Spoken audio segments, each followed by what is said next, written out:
आज के इस ऐतिहासिक कार्यक्रम में मेरे साथ मंच पर उपस्थित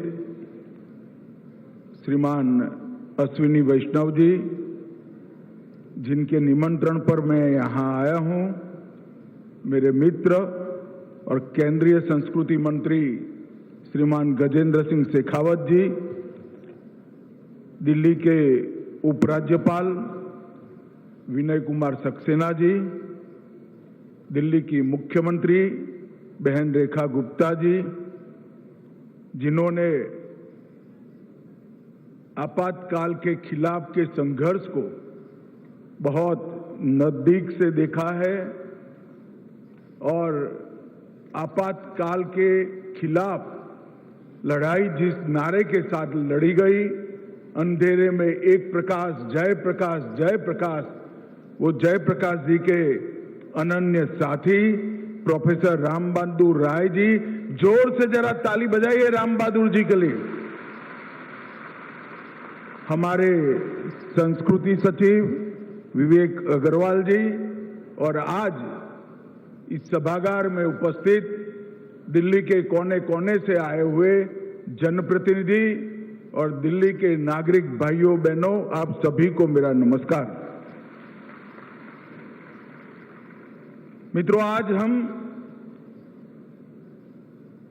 आजादी के बाद के भारत के इतिहास के एक काले अध्याय को याद करने के लिए एकत्रित आए हैं। ऐसा कहते हैं कि कुछ बुरी घटनाओं को जीवन से भुला देना चाहिए, वो सही भी है, मगर जब बात हो समाज जीवन की, राष्ट्र जीवन की, तब बुरी घटनाओं को चिरकाल तक याद रखना चाहिए, क्योंकि उसकी पुनरावृत्ति कभी न हो पाए। इसलिए देश का युवा और किशोर संस्कारित भी हो, संगठित भी हो और संघर्षरत भी हो। और इसीलिए हमारे प्रधानमंत्री नरेंद्र मोदी जी ने 25 तारीख का ये दिन संविधान हत्या दिन के रूप में मनाने का सरकारी निर्णय किया है। गृह मंत्रालय ने ही ये घोषणा की। जब ये निर्णय हो रहा था तब कई सारे विचार आए नाम के बारे में, और ऐसा भी लगा कि संविधान हत्या दिन एक प्रकार से थोड़ा कठोर शब्द है, निर्मम शब्द है, मगर सोच विचार कर ये दिन का नाम रखा गया, क्योंकि जिस प्रकार से आपातकाल में देश को एक जेल खाना बनाकर रख दिया था, देश की आत्मा को मूंगा कर रख दिया गया था, न्यायालय के कान को बहरा कर रख दिया गया था, लिखने वालों की कलम से स्याही ही निकाल दी गई थी, वो पूरे कालखंड का वर्णन इतने कठोर शब्दों के साथ ही करना चाहिए, तभी युवा पीढ़ी को मालूम पड़ेगा कि क्या हुआ था। मित्रों, आज यहां पर एक पुस्तक की भी विमोचन हुई, the emergency diaries, years that forge a leader. ये नरेंद्र मोदी जी के आपातकाल के दौरान एक युवा संघ के प्रचारक के रूप में भूमिगत रहकर 19 माह तक जो आंदोलन जेपी के नेतृत्व में चला, नानाजी देशमुख के नेतृत्व में चला, वो आंदोलन में एक युवा कार्यकर्ता के नाते मोदी जी ने जिस प्रकार से संघर्ष किया, मीसाबंदी जो थे उनके घर में गए, उनकी परिजनों की पूछताछ की, उनके इलाज की व्यवस्था की, कई सारे गुप्त अखबार निकलते थे, उसको बाजारों में, चौराहों पर, विद्यार्थियों में, महिलाओं में बांटने का काम किया और गुजरात के अंदर एक संघर्ष का नेतृत्व इस युवा अवस्था में 24-25 साल के युवा नरेंद्र मोदी ने किया। इसकी पूरी कहानी ये पुस्तक के अंदर समाहित है। इसके साथ साथ राष्ट्रीय स्वयंसेवक संघ और जनसंघ की भूमिका, लोक संघर्ष समिति का संघर्ष और इसके साथ सत्याग्रह और जन जागरण की दिक्कतें और नरेंद्र मोदी जी उस वक्त भूमिगत रहकर काम करते थे।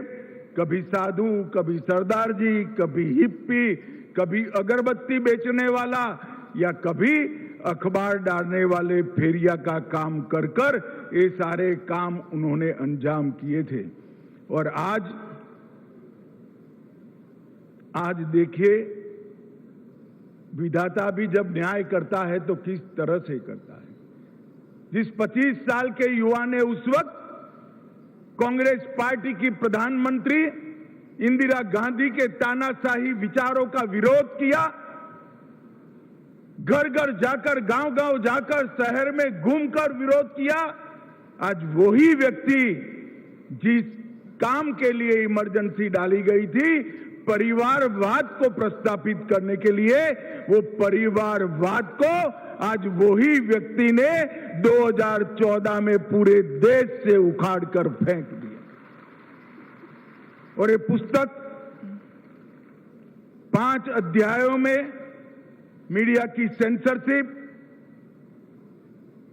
सरकार का दमन, संघ और जनसंघ का संघर्ष, आपातकालीन पीड़ितों का, उनकी पीड़ा का वर्णन और तानाशाही से जन भागीदारी तक की ये यात्रा, इसका वर्णन इस पुस्तक में है। मैं विशेषकर देश के युवाओं को अपील करना चाहता हूं, एक बार इस पुस्तक को जरूर पढ़िए। आपकी ही आयु के एक युवा ने अपने शुरुआती दिनों में जिस प्रकार से तानाशाही के खिलाफ संघर्ष किया, वही युवा इस देश में लोकतंत्र की जड़ों को मजबूत करने वाला आज का प्रधानमंत्री नरेंद्र मोदी है। मित्रों, 24 जून 75 की रात को आपातकाल लागू कर दिया गया और एक सोच जमीन पर उतारने का, एक तानाशाह की सोच को जमीन पर उतारने का वो अध्यादेश अस्तित्व में आया। कई बार इतिहास सिर्फ घटनाओं को नहीं बताता है, वह नियत और नजरिए को भी उजागर करता है। बाबा साहेब आंबेडकर और संविधान निर्माता ने जो 2,67,000 शब्द बोलकर, चर्चा कर कर संविधान का निर्माण किया था, वो सारी चर्चाओं का अंत इंदिरा जी ने, राष्ट्रपति जी ने आज आपातकाल की घोषणा की है। एक वाक्य बोलकर सारे संविधान के स्पिरिट को खत्म करने का काम किया। और उसके बाद हम सब जानते हैं, जयप्रकाश नारायण जी ने इसके खिलाफ संघर्ष किया और इमरजेंसी डालने का मूल कारण भी जो 12 जून का फैसला था वो था। 12 जून को 2 घटनाएं एक साथ हुई। इलाहाबाद हाईकोर्ट ने देश की प्रधानमंत्री के इलेक्शन को खारिज कर दिया।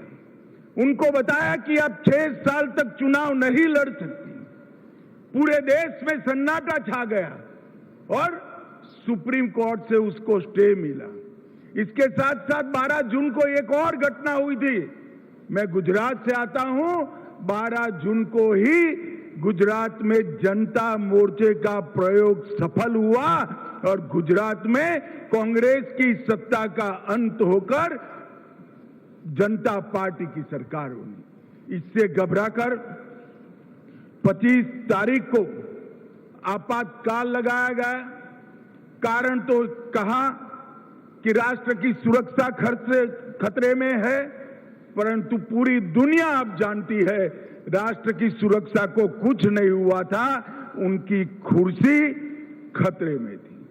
जेपी के संपूर्ण क्रांति के नारे ने पूरे देश को झंझोड़ कर रख दिया था। गुजरात से शुरू किया हुआ आंदोलन बिहार तक पहुंचा था। गुजरात में सरकार गिरी, चुनाव हुआ, कांग्रेस गई और सभी विपक्षों ने एकजुट होकर जनता पार्टी की सरकार बनाई और ये इंदिरा जी के लिए बहुत बड़ी चेतावनी थी। और जेपी के आंदोलन में महंगाई के खिलाफ छात्र इकट्ठा हुए, अन्याय के खिलाफ रेल कर्मचारी इकट्ठा हुए और जगह जगह पर भ्रष्टाचार विरोधी आंदोलन हुआ और उसमें अंत में 12 तारीख को इलाहाबाद हाई कोर्ट ने इंदिरा जी को संसद सदस्य के नाते गैरलायक बना दिया। 24 जून को सुप्रीम कोर्ट से स्टे मिला और 24 जून की रात को ही इन्होंने इमरजेंसी डालकर स्टे देने वाली कोर्ट को भी चुप कर दिया, अखबारों को भी चुप कर दिया, आकाशवाणी को भी चुप किया और 1,10,000 सामाजिक राजनीतिक कार्यकर्ताओं को जेल की काल कोठरी में बंद कर दिया। सुबह 4 बजे कैबिनेट बुलाई, कोई एजेंडा सर्कुलेट नहीं हुआ और उसकी घोषणा करने का काम हो गया। शाह कमीशन ने पूरी जांच के बाद कहा डिटेंशन, स्टेरिलाइजेशन, नसबंदी और डिमोलिशन, ये तीनों ने पूरे देश के अंदर जिस प्रकार से भय और आतंक का वातावरण किया, इसका कहीं विश्व में कोई जोड़ नहीं मिल सकता है। मित्रों, विजया राजे सिंधिया, जेपी स्वयं, मुरारजी भाई, चौधरी चरण सिंह, राजनारायण, अटल जी, अडवाणी जी, आचार्य कृपलानी, जॉर्ज फर्नांडिस, अरुण जेटली, जय किशन गुप्ता, सत्येंद्र नारायण सिंह, गायत्री देवी, मुलायम सिंह यादव और डीएमके के नेता, ये सारे के सारे कोई जुर्म के बगैर जेल की सलाखों में पहुंचा दिए गए।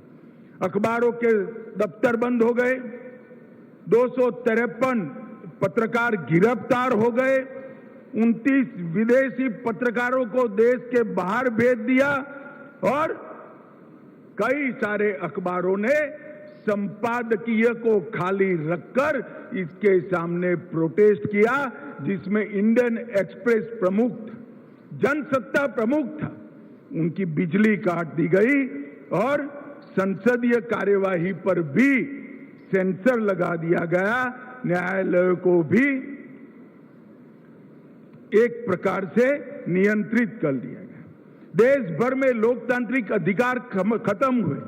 संविधान के अंदर 38वां संशोधन, 39वां संशोधन, 42वां संशोधन, अनुच्छेद 223A, 223B, इसके साथ साथ अनुच्छेद 123, 213, 352(5), 19 और अनुच्छेद 356 का उपयोग कर लोकसभा का आयुष्य भी बढ़ाया गया। न्यायपालिका में खिलाफ फैसले देने वाले जजों को सुप्रीम कोर्ट के मुख्य न्यायाधीश बनने से रोका गया। उसके पहले ही तीन न्यायाधीशों को खुदाकर चीफ जस्टिस रे को चीफ जस्टिस बनाने का काम किया था। और यहां जो युवा बैठे हैं उनको मैं पूछना चाहता हूं, कभी ड्यूएट सॉन्ग सुनते हो तो उसमें जेंट्स और लेडीज दोनों आवाज एक ही कलाकार की क्या हो सकती है? इमरजेंसी के वक्त हुआ था, किशोर कुमार की आवाज को बंद कर दिया, मनोज कुमार की फिल्मों पर प्रतिबंध लगा दिया, देव आनंद को दूरदर्शन से प्रतिबंधित किया, आंधी फिल्म को और किस्सा कुर्सिका को उस पर प्रतिबंध लगा दिएगा। मित्रों, संविधान की हत्या करने के बाद इस भारत के संविधान को मौन कर दिया गया, अभिव्यक्ति की आजादी छीन ली गई और बाद में एक दिन विपक्ष को झांसा देने के चक्कर में इमरजेंसी उठाई, देश में चुनाव आया, सारी विपक्षी पार्टियां जयप्रकाश जी के दिव्य नेतृत्व में एकत्रित हुई और देश की जनता ने तानाशाही की मानसिकता वाली श्रीमती गांधी को ऐसा दंड दिया कि वो स्वयं रायबरेली से चुनाव हार गई और देश में पहली बार गैर कांग्रेसी सरकार पूर्ण बहुमत के साथ बनी। और ये दिन इसलिए याद रखना जरूरी है कि भविष्य में कभी भी कोई भी व्यक्ति तानाशाही सोच को इस देश के संविधान पर थोप न दे। इसलिए बहुत जरूरी है कि इस दिन को याद रखा जाए और इसीलिए मोदी जी ने आग्रह किया था कि संविधान हत्या दिन के रूप में आज के दिन को मनाया जाए। आज एक विचार जो उस वक्त पनपा था, राष्ट्र से बड़ी पार्टी है, पार्टी से बड़ा परिवार है, परिवार से बड़ा मैं हूं और देश हित से बड़ी सत्ता है, उससे उलट आज मोदी जी के नेतृत्व में भारत प्रथम की सोच पूरी जनता के जनमानस के अंदर गूंज रही है। और ये परिवर्तन उन हजारों लोकतंत्र के योद्धाओं के संघर्ष के कारण है, जिन्होंने 19 महीने जेल में काटे और जो नारा बनाया गया था इंदिरा इज इंडिया, वो नारे को उलट कर इंदिरा अगेंस्ट इंडिया का नारा गगन में गूंजने लगा और परिवर्तन हुआ। इसी के कारण आज हमारे 140 करोड़ की आबादी मोदी जी के नेतृत्व में 2047 में पूरी दुनिया में भारत को हर क्षेत्र में प्रथम लाने के लिए संघर्ष कर रही है, संकल्पित हुई है और आगे बढ़ रही है। मित्रों, आइए आज हम सब और विशेष कर इस देश के किशोर और युवा आगे आए और इतिहास को, हमारे बच्चों को, किशोरों को और युवाओं को समझाएं, एक काले अध्याय को उनसे परिचय कराएं और भविष्य में कोई भी तानाशाह ऐसी हिम्मत न कर सके। इस प्रकार का देश का विचार भी बनाएं, कार्य संस्कृति भी बनाएं। फिर से एक बार मैं वो सभी लोकतंत्र के प्रहरियों को जिन्होंने लोकतंत्र के लिए संघर्ष किया, वो सभी को आज के दिन पर मन पूर्वक नमन कर उनका स्मरण करता हूं। राम बहादुर जी आज बैठे हैं। राम बहादुर जी जैसे उस वक्त के संघर्ष के करने वाले जितने भी लोग जीवित हैं, वो सभी को भी प्रणाम कर मेरी बात को समाप्त करता हूं। वंदे मातरम। मेरे साथ एक बार जोर से बोलिए, भारत माता की। अरे जोर से बोलिए। अभी भी किसके मन में कोई संभावना पड़ी है तो निकल जाए। दोनों हाथ उठाइए, मुट्ठी भींचिए और प्रचंड आवाज से बोलिए, भारत माता की, भारत माता की। वंदे वंदे। आप सभी का बहुत बहुत धन्यवाद। बहुत बहुत आभार माननीय केंद्रीय गृह एवं सहकारिता